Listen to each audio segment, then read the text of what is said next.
21শে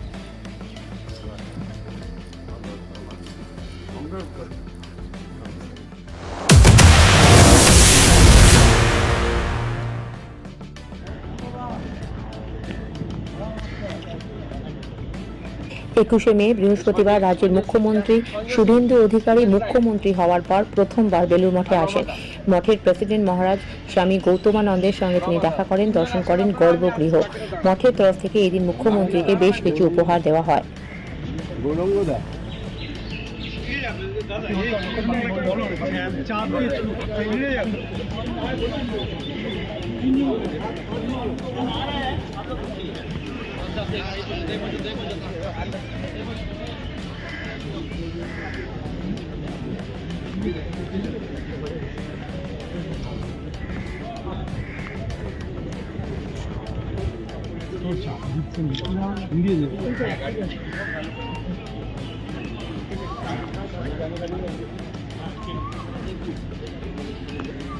সামনে থেকে শুনুন না।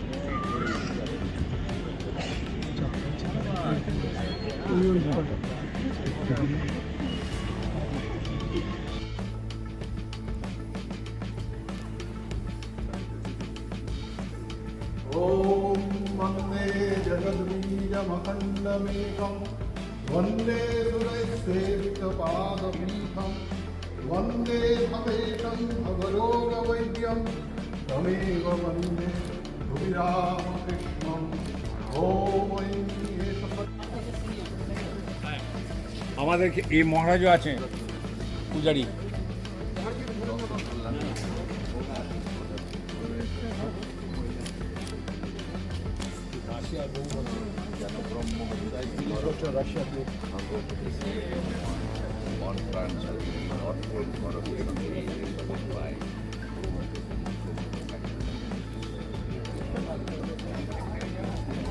ছোটবেলায় কাশি আশ্রমে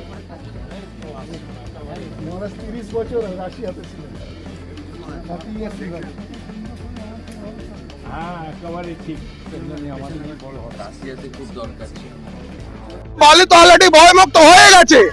বালিতে যারা ভয় দেখাতো তারা ভিতরে চলে গেছে, আর যারা একটু বাইরে বাইরে ঘুরছে ওরা খুব শীঘ্রই ভিতরে ঢুকবে, কাউকে ছাড়া হবে না। যে মানুষকে এত বছর ধরে গুন্ডামি করেছে, তোলাবাজি করেছে, মহিলাদেরকে মেরেছে, দোকানদারকে মেরেছে, এই যে মানে পুরো কারখানা পাট থেকে তোলাবাজি করেছে, কেউ বাঁচবে না। আর সঞ্জয় সিং এটা করবে। সঞ্জয় সিং পাশে দাঁড়িয়ে প্রত্যেক ওয়ার্ডে গিয়ে গিয়ে আমি সভা করেছি, সব জায়গায় বলেছি আপনারা ভয়মুক্ত হয়ে বেরিয়ে আসুন। এবারে বিজেপি জিতছে, এটা আমি অনেক আগেই বলেছিলাম, বিজেপি জিতেছে। আর সঞ্জয় দা যা কথা দিয়েছিলেন কি বালি ভয়মুক্ত হবে, ওটা আজকে হয়ে গেছে।